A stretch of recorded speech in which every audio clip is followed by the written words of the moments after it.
Hello दोस्तों, नमस्कार। कैसे हो आप सभी? आई होप सभी स्वस्थ होंगे, मस्त होंगे, ज़बरदस्त होंगे। तो चलो दोस्तों, आपके लिए कुछ और नया लेकर आए हैं। आज हम लाए हैं रीट 2025 लेवल 1 और लेवल 2 के लिए सीडीपी एंड पेडागोजी की क्लास, यानी कहें राजस्थान शिक्षक पात्रता परीक्षा 2025 लेवल 1, यानी जो प्राइमरी के लिए वहाँ पे जो पात्रता परीक्षा होती है। जिस प्रकार हमारे एमपी में वर्ग 3 का पेपर होता है और मिडिल यानी वर्ग 2 का पेपर, और ठीक इसी प्रकार से राजस्थान में लेवल 1 यानी प्राइमरी टीचर के लिए और लेवल 2 यानी मिडिल टीचर के लिए वहाँ पर भी पात्रता परीक्षा होती है दोस्तों। तो उसके लिए हम बाल विकास एवं शिक्षा शास्त्र यानी पेडागोजी की महत्वपूर्ण क्वेश्चन, या कहें जो पिछले पेपरों में पूछे गए प्रश्न है वो लेकर आए। वो ठीक आज आप देखने वाले हैं वो PYQ है, यानी प्रीवियस ईयर क्वेश्चन पेपर। ठीक ऐसे ही क्वेश्चन आपको एग्जाम में देखने को मिलेंगे दोस्तों। ठीक है, तो चलो स्टार्ट करते हैं आज का वीडियो। अगर पसंद आए तो लाइक शेयर सब्सक्राइब जरूर करिएगा। ठीक है, वीडियो को लाइक शेयर सब्सक्राइब जरूर करेगा, बेल आइकन प्रेस ज़रूर दबाएगा, ताकि जब भी हमारी अपडेटेड वीडियोस है वो आपके पास नोटिफिकेशन के माध्यम से पहुंच जाए और आप देख लो। ठीक है दोस्तों, तो चलो शुरू करते हैं। आज का पहला क्वेश्चन ये रहा आपके सामने।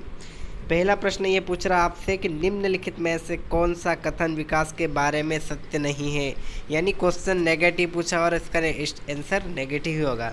तो पहला ऑप्शन यह है कि विकास अंत क्रिया का फल है। दूसरा ऑप्शन है विकास एक व्यवस्थित श्रृंखला का अनुगामी है। तीसरा ऑप्शन ये पूछ रहा है कि विकास एक व्यक्तिगत प्रक्रिया है। या चौथा, विकास विशिष्ट से सामान्य की ओर होता है। तो बताओ दोस्तों, इसका राइट आंसर क्या होने वाला है?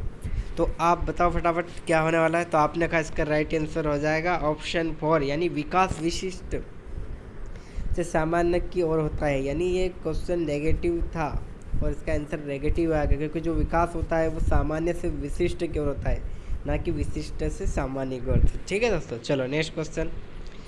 प्रश्न क्रमांक 2 आपसे पूछ रहा है कि बालकों की सोच अमूर्त की अपेक्षा मूर्ति अनुभव एवं प्रत्यय से होती है। यह अवस्था है 7 से 12 वर्ष तक की, 12 से वयस्क तक की, 2 से 7 वर्ष तक की, जन्म से 2 वर्ष तक की। तो बताओ दोस्तों, इसका राइट आंसर क्या होने वाला है? तो आपने कहा इसका राइट आंसर हो जाएगा ऑप्शन पहला, 7 से 12 वर्ष तक। ठीक है दोस्तों, ठीक ऐसे ही क्वेश्चन आपको एग्जाम में देखने को मिलेंगे, जो हमने थंबनेल लगाया है कि ऐसा आता है पेपर। ठीक ऐसे ही क्वेश्चन आपको देखने को मिलेंगे दोस्तों। प्रश्न क्रमांक 3 आपसे पूछ रहा है कि मानव विकास किन दोनों के योगदान का परिणाम है। ऑप्शन पहला, अभिभावक और अध्यापक का, सामाजिक एवं सांस्कृतिक कारकों का, वंश क्रम एवं वातावरण का, या इनमें से कोई नहीं। तो बता दोस्तों, इसका राइट आंसर क्या होने वाला है? तो आपने कहा इसका राइट आंसर हो जाएगा ऑप्शन 3, वंश क्रम एवं वातावरण। ठीक है, चलो प्रश्न क्रमांक 4 आपसे पूछ रहा है कि निम्नलिखित में से कौन पियाजे के अनुसार बौद्धिक विकास का निर्धारक तत्व नहीं है। फिर क्वेश्चन आपका नेगेटिव पूछा और नेगेटिव का आंसर नेगेटिव ही आएगा। ठीक है, पहला ऑप्शन आपसे पूछ रहा है कि सामाजिक संचरण, दूसरा अनुभव, तीसरा संतुलितकरण और चौथा इनमें से कोई नहीं। तो बता दोस्तों, इसका राइट आंसर क्या हो जाएगा? तो आपने कहा इसका राइट आंसर हो जाएगा पहला, सामाजिक संचरण। ठीक है, चलो नेक्स्ट क्वेश्चन आपसे पूछ रहा है कि विशेष आवश्यकता वाले बच्चों को पढ़ने के लिए निम्नलिखित में से कौन सी व्यू रचना अधिक उपयुक्त है। यानी जो गिफ्टेड बच्चे होते हैं, जो विशेष आवश्यकता वाले बच्चे होते हैं, प्रतिभाशाली बच्चे होते हैं जो अलग, ठीक है, उनके लिए क्या रचना अधिक उपयुक्त है। पहला ऑप्शन, अधिकतम बच्चों को सम्मिलित करते हुए कक्षा में चर्चा करना। दूसरा, विद्यार्थियों को सम्मिलित करते हुए अध्यापक द्वारा निर्देशन। तीसरा, सहकारी अधिगम तथा पीयर ट्यूटरिंग, ठीक है, सहपाठियों द्वारा अनुशिक्षण और अध्यापक के लिए योग्यता आधारित समूहीकरण। तो बताओ दोस्तों, इसका राइट आंसर क्या हो जाएगा? तो आपने कहा इसका राइट आंसर हो जाएगा सहकारी अधिगम तथा सहपाठी द्वारा अनुशिक्षण।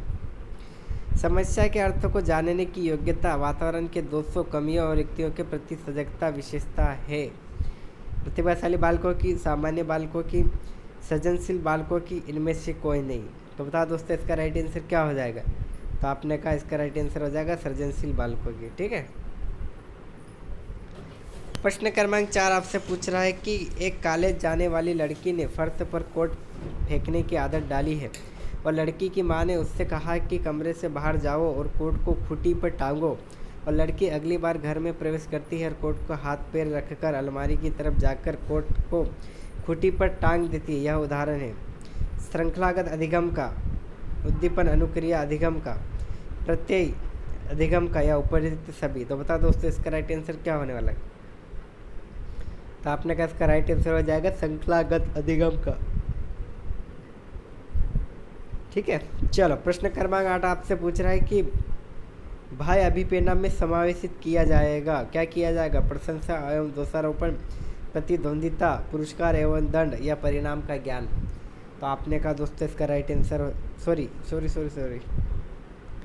ये पूछ रहा है कि भाई अभिप्रेरणा में समावेशित किया जाएगा, यानी जो ये 4 ऑप्शन दिए गए थे इनमें से कौन से आएंगे? ऑप्शन नीचे दिए, ठीक है, इनमें से 1 और 3, 1 2 3 कौन से आएंगे? ठीक है, तो प्रशंसा एवं दोषारोपण, प्रतिद्वंदिता, पुरस्कार एवं दंड, परिणामों का ज्ञान। तो आपके ऑप्शन है 1 और 3, 1 2 और 3, ये केवल 2 है उपयुक्त सभी। तो आपने का इसका राइट आंसर हो जाएगा डी, उपयुक्त सभी। प्रश्न क्रमांक 9 आपसे पूछ रहा है कि जिस प्रक्रिया में व्यक्ति दूसरों के व्यवहार को देखकर सीखता है, न कि प्रत्यक्ष अनुभव के, कहा जाता है, क्या कहा जाता है? सामाजिक अधिगम, अनुबंधन, प्रायोगिक अधिगम, आकस्मिक अधिगम। तो दोस्तों आपने कहा इसका राइट आंसर हो जाएगा सामाजिक अधिगम, यानी व्यक्ति दूसरों के व्यवहार को देख के सीखता है। ठीक है, प्रश्न क्रमांक 10 आपसे पूछ रहा है कि अधिगम निर्योग्यता का लक्षण है, यानी जो सीखने की जो निर्योग्यता है, जो डिसेबिलिटी है, वो काय का लक्षण है। ठीक है, भागने की प्रवृत्ति होना, अशांत, ऊर्जावान और विध्वंसक होना, अवधान संबंधित बाधा और विकार, अभिप्रेरणा का अभाव। बताओ दोस्तों क्या होने वाला राइट आंसर इसका? तो आपने कहा इसका राइट आंसर हो जाएगा अवधान संबंधित बाधा विकार। अधिगम को प्रभावित करने वाले व्यक्तिगत कारक है संचार के साधन का, समवयस्क समूहों का, अध्यापक का, या परिपक्वता एवं वायु का। तो बता दोस्तों राइट आंसर क्या हो जाएगा? तो आपने कहा इसका राइट आंसर हो जाएगा चौथे वाला, परिपक्वता एवं आयु। ठीक है, चलो नेक्स्ट क्वेश्चन। प्रश्न क्रमांक 12 आपसे पूछ रहा है कि एक क्रिकेट खिलाड़ी अपनी गेंदबाजी के कौशल को विकसित कर लेता है, यह उसके बल्लेबाजी के कौशल को प्रभावित नहीं करता है, इसे कहते हैं, क्या कहते हैं? इसे क्या कहते हैं? तो विधेयात्मक प्रशिक्षण अंतरण, निषेधात्मक प्रशिक्षण अंतरण, शून्य प्रशिक्षण अंतरण, यानी इनमें से कोई नहीं। तो दोस्तों आपने कहा इसका राइट आंसर हो जाएगा तीसरे वाला, शून्य प्रशिक्षण अंतरण। ठीक है, प्रश्न क्रमांक 13 आपसे पूछ रहा है कि निम्नलिखित में से कौन सा कथन किसी व्यक्ति के मानसिक स्वास्थ्य को उत्तम रूप से प्रदर्शित करता है, यानी जो कॉग्निटिव उसका जो मानसिक जो स्ट्रक्चर है, ठीक है, जो मानसिक स्वास्थ्य को उत्तम रूप से प्रदर्शित करता है व्यक्ति के। तो आपके ऑप्शन है पूर्ण अभिव्यक्ति, संगीतीकरण और सामान्य लक्ष्य की ओर निर्देशन।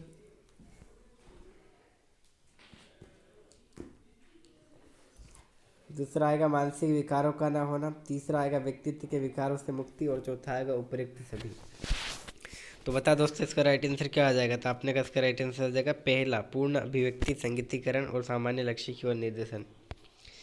प्रश्न क्रमांक 14 आपसे पूछ रहा है कि फ्रायड, पियाजे और अन्य मनोवैज्ञानिक ने व्यक्तित्व विकास की विभिन्न अवस्थाओं के संदर्भ में व्याख्या की है, परंतु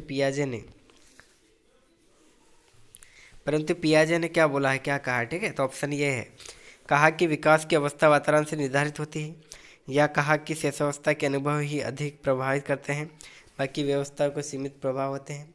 तीसरा, विभिन्न अवस्थाओं को समझाने के लिए संज्ञानात्मक बदलाव के बारे में कहा।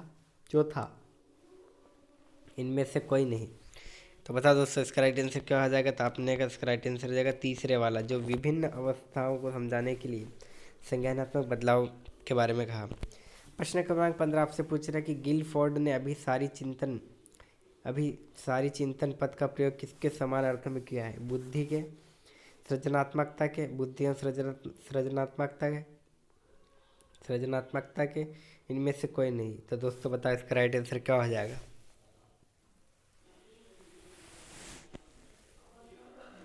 तो आपने कहा इसका राइट आंसर हो जाएगा 2, आंसर दूसरे वाला, सृजनात्मकता। ठीक है, प्रश्न क्रमांक 16 आपसे पूछ रहा है कि निम्नलिखित में से कौन सा कथन रुचि के बारे में सत्य नहीं है? पहला ऑप्शन, रुचियाँ जन्मजात और अर्जित दोनों होती है। दूसरा, रुचियाँ समय के अनुसार बदलती रहती है। तीसरा, रुचियाँ योग्यता एवं अभिक्षमताओं से संबंधित नहीं होती। और चौथा, रुचियाँ व्यवहार से आकर्षक और विकर्षण के प्रतिबिंब नहीं है। तो दोस्तों पता है इसका राइट आंसर क्या हो जाएगा? तो आपने का इसका राइट आंसर हो जाएगा रुचियाँ व्यवहार से आकर्षक एवं विकर्षक के प्रतिबिंब नहीं है। चौथे वाला राइट आंसर हो जाएगा। अभिवृद्धि है क्या है? अभिवृद्धि आपका पहला ऑप्शन बोल रहा है, बता रहा है कि एक भावात्मक प्रवृत्ति जो अनुभव के द्वारा संगठित होकर किसी मनोवैज्ञानिक वास्तु के प्रति पसंदगी या नापसंदगी के रूप में प्रतिक्रिया करती है, या एक ऐसी विशेषता जो व्यक्ति की योग्यता का परिचायक है, जिससे किसी प्रदत्त क्षेत्र से में विशिष्ट प्रशिक्षण, ज्ञान अथवा कौशल से सीखा जा सकता है। तीसरा, व्यक्ति की बीजभूत क्षमता जो कि विशिष्ट प्रकार की होती है। और चौथा, इनमें से कोई नहीं। तो बता दोस्तों क्या है अभिव्यक्ति? तो आपने कहा इसका राइट आंसर हो जाएगा पहले वाला, यानी एक जो भावात्मक प्रवृत्ति जो अनुभव के द्वारा संगठित होकर किसी मनोवैज्ञानिक वास्तु के प्रति पसंदगी या नापसंदगी के रूप में प्रतिक्रिया करती है। ठीक है, पहला वाला राइट आंसर हो जाएगा। चलो प्रश्न क्रमांक 18 आपसे पूछ रहा है कि व्यक्तित्व एवं बुद्धि में वंशानुक्रम की क्या होता है आगे। ठीक है, व्यक्तित्व एवं बुद्धि में वंशानुक्रम की पहला ऑप्शन नाम मात्र की भूमिका है, महत्वपूर्ण भूमिका है, अपूर्वानुमेय भूमिका है, या आकर्षक भूमिका है। तो दोस्तों आपने कहा इसका राइट आंसर हो जाएगा पहले वाला, नाम मात्र की भूमिका है। ठीक है, प्रश्न क्रमांक 19 आपसे पूछ रहा है कि जिन इच्छाओं की पूर्ति नहीं होती है उनका भंडार ग्रह निम्नलिखित में से कौन सा है? इदम, अहम, परम अहम, इदम एवं अहम। तो बता दोस्तों इसका राइट आंसर क्या हो जाएगा? तो आपने कहा इसका राइट आंसर हो जाएगा इदम, पहले वाला ऑप्शन राइट आंसर। ठीक है, प्रश्न क्रमांक 20 आपसे पूछ रहा है कि रक्षा तंत्र बहुत सहायता करता है, काय में सहायता करता है? ऑप्शन पहला, हिंसा से निपटने में, दबाव से निपटने में, थकान से निपटने में, अजनबियों से निपटने में। तो दोस्तों आपने कहा इसका राइट आंसर हो जाएगा दूसरे वाला, यानी दबाव से निपटने में। प्रश्न क्रमांक 21 आपसे पूछ रहा है कि शारीरिक निर्योग्यता वाले व्यक्ति के लिए निम्नलिखित में से कौन सी युक्ति जो रक्षा तंत्र से सबसे संतोषजनक होगी? पहला, तादात्म्यकरण, दूसरा विवेकीकरण, तीसरा अतिकल्पना, चौथा इनमें से कोई नहीं। तो दोस्तों आपने कहा इसका राइट आंसर हो जाएगा तीसरे वाला, यानी अतिकल्पना। प्रश्न क्रमांक 22 आपसे पूछ रहा है कि बालक प्रसंग बोध परीक्षण 3 वर्ष से 10 वर्ष की आयु के बालकों के लिए बनाया गया है। इस परीक्षण में कार्ड में प्रतिस्थापित किया गया है, काय को स्थापित किया गया है? सजीव वस्तुओं के स्थान पर निर्जीव वस्तुओं को, लौकिक के स्थान पर जानवरों को, पुरुषों के स्थान पर महिलाओं को, वयस्क के स्थान पर बालकों को।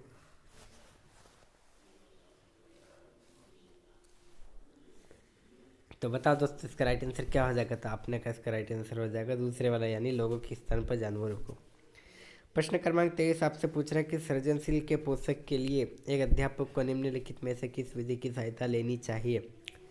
ऑप्शन पहला, ब्रेन स्टॉर्मिंग या विचार वेश, दूसरा व्याख्यान विधि, तीसरा दृश्य श्रव्य सामग्री, चौथा उपयुक्त सभी। तो दोस्तों क्या होगा इसका राइट आंसर? बताओ फटाफट से। तो आपने कहा इसका राइट आंसर हो जाएगा पहले वाला, यानी ब्रेन स्टॉर्मिंग या कहें विचार वेश। नेक्स्ट क्वेश्चन आपसे कुछ पूछ रहा है कि प्रश्न क्रमांक 24 निम्नलिखित में से कौन सा कथन सही नहीं है? क्वेश्चन नेगेटिव पूछा है, और जब भी आपसे कोई क्वेश्चन नेगेटिव पूछा जाता है तो उसका आंसर नेगेटिव ही होगा। ऑप्शन पहला, आवश्यकता वंचना की शारीरिक अवस्था नहीं है। अंतर्नोद आवश्यकता का मनोवैज्ञानिक परिणाम है।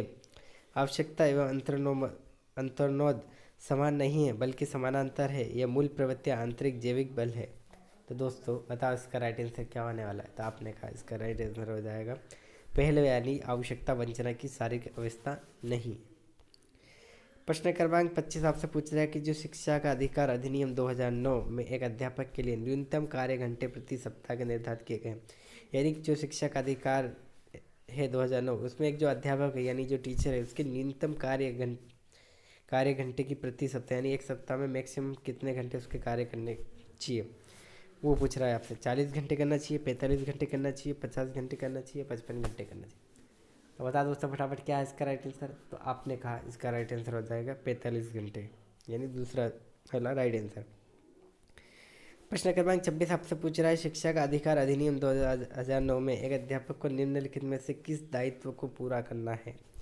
ऑप्शन पहला, विद्यालय में नियमित रूप से समय पर उपस्थित होना, दूसरा पाठ्यक्रम का संचालन कर पूरा करना, तीसरा संपूर्ण पाठ्यक्रम को निर्धारित समय पूरा करना, और चौथा उपयुक्त सभी। तो दोस्तों इसका राइट आंसर क्या आने वाला है? तो आपने कहा इसका राइट आंसर राइट आंसर हो जाएगा। चौथा उपयुक्त सभी। प्रश्न क्रमांक 27 आपसे पूछ रहा है कि राष्ट्रीय पाठ्यक्रम रूपरेखा 2005 में शांति शिक्षा को बढ़ावा देने के लिए कुछ क्रिया व अनुशंसा की गई है, यानी पाठ्यक्रम रूपरेखा में निम्नलिखित में से किस सूचीबद्ध किया गया है। ऑप्शन पहला, महिलाओं के प्रति आदर एवं जिम्मेदारी का दृष्टिकोण विकसित करने के लिए कार्यक्रम आयोजित किया जाए। दूसरा, नैतिक शिक्षा को पढ़ाया जाए। तीसरा, शांति शिक्षा को एक अलग विषय के रूप में पढ़ाया जाए। चौथा, शांति शिक्षा को पाठ्यक्रम में सम्मिलित किया जाए।